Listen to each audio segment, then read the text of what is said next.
ये सोशियोलॉजी के टॉपिक है। सोशल प्रॉब्लम्स मतलब सोसाइटी में कौन कौन से प्रॉब्लम्स हैं। सबसे बड़ी प्रॉब्लम पोवर्टी। पोवर्टी है क्या, गरीबी है क्या। गरीबी ये है कि हम जो अपनी ज़रूरत की चीज़ें हैं वो भी ना ले पाएँ, या मतलब हमारे पास इतने रिसोर्सेज की कमी है कि जो बेसिक स्टैंडर्ड ऑफ लिविंग है वो भी ना कर पाए। पॉवर्टी मेनली एब्सोल्यूट दो टाइप की है, absolute and relative. Absolute poverty का मतलब ये है कि एक्चुअल में हम पुअर हैं, हम नहीं कर सकते। रिलेटिव पॉवर्टी ये है कि हम अपने पड़ोसी से गरीब हैं, मतलब हम बेसिक चीज़ें कर सकते हैं बट बड़ी चीज़ें नहीं कर सकते। मल्टी डायमेंशनल पॉवर्टी भी होती है, वो होती है कि हम एक एक्सपेक्ट में गरीब नहीं है, बहुत सारे एक्सपेक्ट होते हैं, जैसे कि एजुकेशन है, हेल्थ केयर है, ये सब चीज़ें भी बेटर करती हैं। और पॉवर्टी की वजह भी है, जैसे कि पॉपुलेशन ज़्यादा है, रिसोर्सेज कम है, एजुकेशन का स्टैंडर्ड वो नहीं है, गरीबी है इसलिए है। इंडस्ट्री इतनी ज़्यादा डेवलप नहीं हुई है कि सभी को रोज़गार दे सकें, महंगाई है। तो ये कुछ रीजन्स होते हैं पॉवर्टी के। तो पॉवर्टी क्या है, पॉवर्टी एक कंडीशन है इन विच एन इंडिविजुअल और group lack the financial resources, मतलब फाइनेंशियल मतलब पैसा, फाइनेंशियल रिसोर्सेज की कमी है, and essential needs to maintain a basic standard of living. तो हमें basic standard of living maintain रखने के लिए जितनी चीज़ों की रिक्वायरमेंट है उतने रिसोर्सेज हमारे पास नहीं है, उतनी फाइनेंशियल सिचुएशन अच्छी नहीं है कि हम सारी चीज़ों को खरीद के ला सकें। तो इसका मतलब फिर हम गरीब हो गए, डेफिनेटली गरीबी हो गई ना, जो बेसिक चीज़ें भी पूरी नहीं कर पा रहे। तो J.G. गोडार्ड ने डिफाइन किया पॉवर्टी को।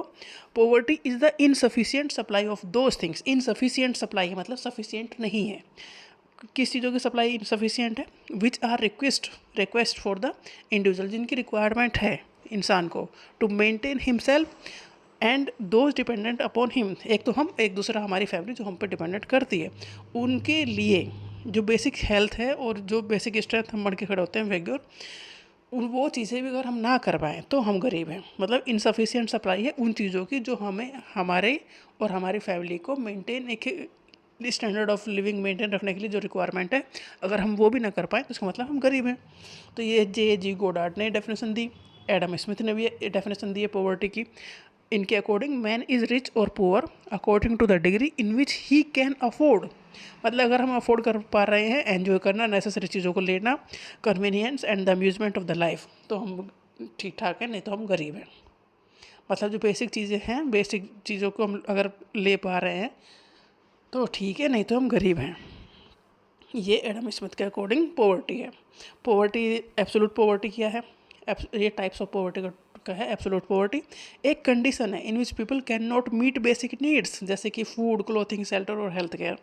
इंसान अगर बेसिक नीड्स भी नहीं ले पा रहा है, जैसे कि खाना पीना, घर होना चाहिए, कपड़े पहनने के लिए होने चाहिए, हेल्थ केयर के लिए वो जा सके, अगर बीमार हो गया तो, अगर इतनी भी वो नहीं कर पा रहे तो मतलब डेफिनेटली वो गरीब है। से कहता है एब्सोल्यूट पॉवर्टी, मतलब किसी और से मतलब ही नहीं है, तुम अपने आप में ही गरीब हो।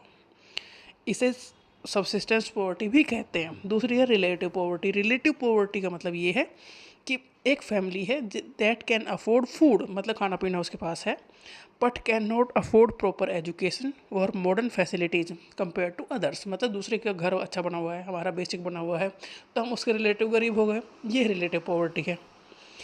An individual may be relatively poor among the persons of his own group who are richer than him. Definitely हम पड़ोसी से गरीब हो सकते हैं, इसमें कोई दिक्कत नहीं है।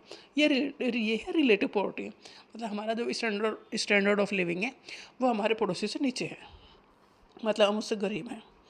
मल्टी डायमेंशनल पॉवर्टी है कि ये है poverty measured not only by income, गरीबी इनकम से ही नहीं नापी जाती, but also lack of education. मतलब जिस एरिया में हम रह रहे हैं वहाँ एजुकेशन का ऐसे कोई अच्छा चीज़ें है ही नहीं है, हेल्थ केयर की फैसिलिटीज़ नहीं है, सैनिटेशन नहीं है, और बेसिक लिविंग स्टैंडर्ड हम नहीं मेंटेन कर पा रहे हैं।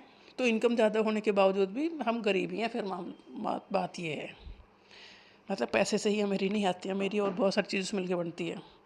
अच्छा, तो गरीब रहने की क्या रीजन है, क्या कॉज है पॉवर्टी के। पहली वजह तो ये कि भाई पॉपुलेशन ग्रोथ ज़्यादा है तो गरीबी आएगी, क्योंकि हर चीज़ ज़्यादा चाहिए। फिर a large population increases pressure on food ज़्यादा चाहिए, जॉब्स ज़्यादा चाहिए, हाउस ज़्यादा चाहिए, और सारे रिसोर्सेज ज़्यादा चाहिए। अगर पॉपुलेशन ज़्यादा है तो डेफिनेटली सभी की चीज़ ज़्यादा चाहिए। अब ज़्यादा होंगे नहीं तो सबको कम कम मिलेगा, या कुछ लोगों को नहीं मिलेगा, नहीं मिलेगा तो गरीब हो गए हम। तो ये पहली बात, तो पॉपुलेशन हमारी बहुत ज़्यादा है। रैपिड पॉपुलेशन ग्रोथ भी वजह है गरीबी का। माल्थस ने भी कहा है कि increasing population is the cause of poverty. गरीबी की एक वजह पॉपुलेशन इंक्रीज है। दूसरा अनएम्प्लॉयमेंट है। लैक ऑफ जॉब, इतनी जॉब्स नहीं जितनी पॉपुलेशन है। अब इतनी जॉब नहीं है तो इनकम कम है तो पैसा ही नहीं आ रहे, तो वो अपनी बेसिक नीड्स पूरी नहीं कर पा रहे, तो गरीब फिर पॉवर्टी आ जाएगी। तो lack of jobs reduce income and makes it difficult for people to meet basic needs पूरी नहीं हो पाएंगी। अनइक्वल डिस्ट्रीब्यूशन ऑफ वेल्थ है, देखो अमीर होता जा रहा है, गरीब और गरीब होता जा रहा है। तो एक वेल्थ का जो, देखो पैसा की कमी नहीं है हमारे देश में, बट ये है कि पैसा कुछ लोगों के पास ही ज़्यादा है। जैसे इंडस्ट्रियलिस्ट हैं, वो हज़ारों करोड़ों के मालिक हैं, और कुछ को कुछ हज़ार भी नहीं मिल पा रहे हैं। तो ये अनइक्वल डिस्ट्रीब्यूशन ऑफ वेल्थ जो हमारी कंट्री में है, ये भी वजह है। when wealth is concentrated among a few people and many remain poor, तो ये वजह है। लैक ऑफ इंडस्ट्रियल डेवलपमेंट, उस लेवल की इंडस्ट्री डेवलप नहीं कर पा रही हैं, और जब इंडस्ट्री नहीं होगी तो जॉब नहीं होंगी तो फिर गरीबी आ जाएगी। Fewer industries mean fewer job, कम इंडस्ट्री है तो कम जॉब होंगी, कम जॉब अपॉर्चुनिटीज़ होंगी तो इकोनॉमिक ग्रोथ भी कम होगी, और फिर लोगों को जॉब भी नहीं मिलेगी, काम भी नहीं मिलेगा, तो गरीबी आ ही जाएगी। एजुकेशन, लैक ऑफ एजुकेशन, सबको इतनी अच्छी एजुकेशन सिस्टम नहीं है हमारा कि सबको अच्छी एजुकेशन मिल सके, स्किल मिल सके जिससे वो कुछ काम नया कर सके। तो एजुकेशन भी उस लेवल की नहीं है कि वो कुछ नया कर पा रहे हैं, या सब अच्छी एजुकेशन भी नहीं ले पा रहे हैं। तो फिर एक ही है ना कि एक स्टैंडर्ड का जो काम करने के लिए वो एलिजिबल ही नहीं है, करने लायक ही नहीं है, वो स्किल ही नहीं है, तो भी गरीबी आ जाएगी। Without education and skills people can not get up employment opportunities, देखो अगर एजुकेशन नहीं तो आप ज़्यादातर लोग बेसिक काम ही करेंगे, तो बेसिक काम करने से गरीबी दूर नहीं होगी।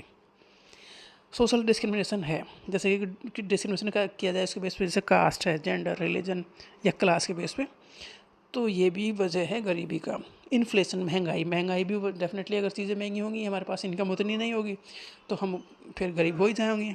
Rising price of goods and services make life expensive, जितने जैसे भाव बढ़ रहे हैं, प्राइसेस बढ़ रहे हैं, तो उस तरह से हमारी लाइफ जो लिविंग स्टैंडर्ड मेंटेन करना मुश्किल हो रहा है। तो जैसे महंगाई बढ़ेगी तो गरीबी भी बढ़ेगी। हेल्थ केयर एक्सपेंसिव है, हेल्थ केयर तो इतना एक्सपेंसिव है, अगर फैमिली का एक मेंबर हॉस्पिटल में कुछ एडमिट हो जाए 10-15 दिन के लिए, तो भाई ज़मीन बिक जाए, तो डेफिनेटली गरीबी आ जाएगी, सारा जो सेविंग है वो ख़त्म हो जाएंगे। तो expensive medical treatment can push families into poverty. एक वजह ये भी हो सकता है कि डिजास्टर हो गया हो, बट ये एक रेयर केस है, इसे हम नहीं मान सकते कि ज़्यादातर है, बट हाँ हो सकता है, जैसे कि फ्लड्स आ गए, ड्रॉट, सूखा पड़ गया, अर्थक्वेक आ गए, ऐसे जैसे डिजास्टर हो गए तो हमारा घर ही ख़त्म हो गया, हमारा जो रोज़गार का जरिया लिवलीहुड है या हमारी जो फसलें हैं सब बर्बाद हो गई, तो गरीबी आ जाती है। बट ये जनरल रीज़न तो नहीं है, बट हाँ एक रीज़न हो सकता है। तो ये कुछ रीज़न थे गरीबी का, जैसे कि पॉपुलेशन इंक्रीज़ है, अनएम्प्लॉयमेंट है, एजुकेशन अच्छी नहीं है, हेल्थ केयर की फैसिलिटीज़ काफ़ी महंगी हैं, महंगाई आ गई है, सोशल डिस्क्रिमिनेशन है, पॉपुलेशन ग्रोथ डेफिनेटली ज़्यादा है, अनएम्प्लॉयमेंट है, इंडस्ट्री इतनी ज़्यादा तेज़ी से ग्रो नहीं कर पा रही है, नहीं डेवलप हो रही है। तो ये सारी वजह हैं गरीबी के।